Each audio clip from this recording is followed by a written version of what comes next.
दूसरा हमारा नारा है ज्येष्ठ भारत श्रेष्ठ भारत। ज्येष्ठ भारत, ज्येष्ठ भारत। भाइयों बहनों माताओं, जनक भाई दवे, उनका भी नाम भूल गया, परमार साहब, और सभी को हमारा सादर सादर प्रणाम। ये जो प्रश्न है ये मुझे जितना मालूम है उससे ज्यादा आपको मालूम है, क्योंकि मैं सिर्फ बोलता हूं, महसूस कर सकता हूं, लेकिन आप भुक्तभोगी है, आपने भोगा है। पूरी जिंदगी हर महीने आपने पेंशन के लिए पैसे भरे हैं। पहले 417 भरते थे, फिर 541 भरते थे, अभी 1250 भर रहे हैं पूरी जिंदगी हर महीने, क्योंकि आपको 60 साल की उम्र के बाद ये अपेक्षा थी, ये वादा था कि आपको पेंशन मिलेगी और रिटायरमेंट के बाद मरने तक की आपकी जिंदगी एक डिग्निफाइड इज्जत की जिंदगी हम जिएंगे और इज्जत की मौत हम मरेंगे। जो हमारे संविधान ने भी हमें अधिकार दिया है कि हर नागरिक इज्जत की जिंदगी जी सकता है, life with dignity and death with dignity. इसके लिए आपने पैसे भरे। अब पैसे भरने के बाद अगर वैल्यूएशन के हिसाब से देखें तो एक आदमी की पूरी सर्विस में वो कम से कम 20 लाख रुपए सरकार के पास उसका जमा है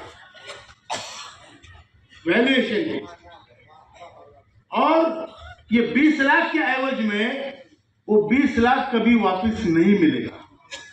वो जो हमारा असल था इतने सब आंदोलन अपन कर चुके हैं, और आपको तो मालूम ही होगा अपना एनएससी का जो हेडक्वार्टर है बुल्ढाना, वहाँ 6 साल से श्रमिक अनशन चालू है और रोज वहाँ पे 60-70 अपने पेंशनर अनशन पर बैठे हुए हैं, और वो रोज वहाँ पे निवेदन कलेक्टर मार्फत प्रधानमंत्री को जा रहा है, और एक दिन भी रुकावट नहीं है। कितनी भी बरसात हो, कितनी भी धूप हो, वहाँ पे रोज 60-70 अपने पेंशनर रात दिन वहाँ बैठे हैं, इसलिए कि अपनी पेंशन बढ़ेगी। और दुख की बात तो इतनी है कि जो कभी कभी पहले दिन आए हुए दूसरे दिन मालूम पड़ता कि वो स्वर्गवासी हो गए। अपने रोज 200 पेंशनर स्वर्गवासी हो रहे हैं, इसलिए तो भी अभी तक पेंशन अपनी बढ़ी नहीं, वो राह देखते देखते चले गए सिर्फ मेडिकल असुविधा होने के कारण। क्योंकि 2000-2500 में क्या होता है, कौन सी भी मेडिसिन नहीं आती ना, और आजकल तो पेंशनर को शुगर है, बीपी है, सबको है, इतने 1,500-2,000 में वो क्या करने वाले हैं। अरे सरकार को सोचना चाहिए था ना। और हमारे पेंशनर वहाँ पे बैठे हुए हैं, 6 साल से बैठे हुए हैं, और कोविड के टाइम में भी जहाँ बाहर निकलना कठिन था, लेकिन अपने पेंशनर रोज वहाँ पे बैठते थे, इसलिए कि पेंशन अपनी आज नहीं तो कल बढ़ेगी। इतने होने के बाद भी अपने वहाँ पे जो अनशन लगा हुआ है, जो बुल्ढाने के पेंशनर ने वहाँ जो धुनी जलाई हुई है, वो धुनी की लपट है पूरे भारत देश में पहुँच चुकी है, दिल्ली तक पहुँच चुकी है, और वो जब तक जलेगी तब तक विजयश्री की समिधा उसमें नहीं गिरेगी।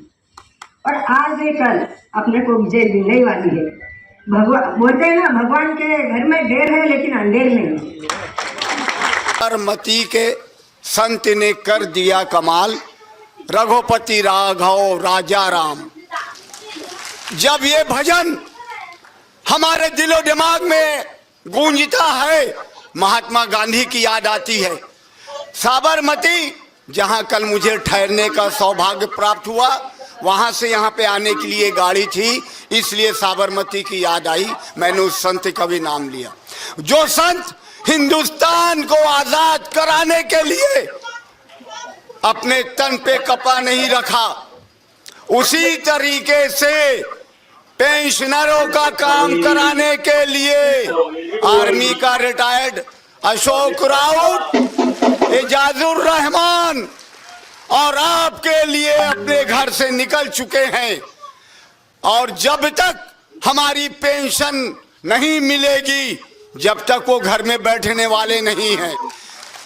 जब वो घर में नहीं बैठेंगे तो हम पेंशनर अपने घर में कैसे बैठेंगे।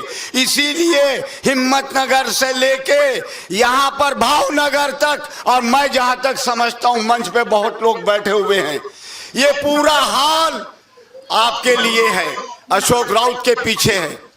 अकेला ही चला था जानिबे मंजिल मगर, अकेला ही चला था जानिबे मंजिल मगर, लोग आते गए और कारवां बनता गया। जैसे गांधी जी के साथ कारवां चलता रहा, वैसी आज ये पेंशनरों का गांधी, उसके साथ ये कारवां है। मुझे देख के बहुत अच्छा लगा।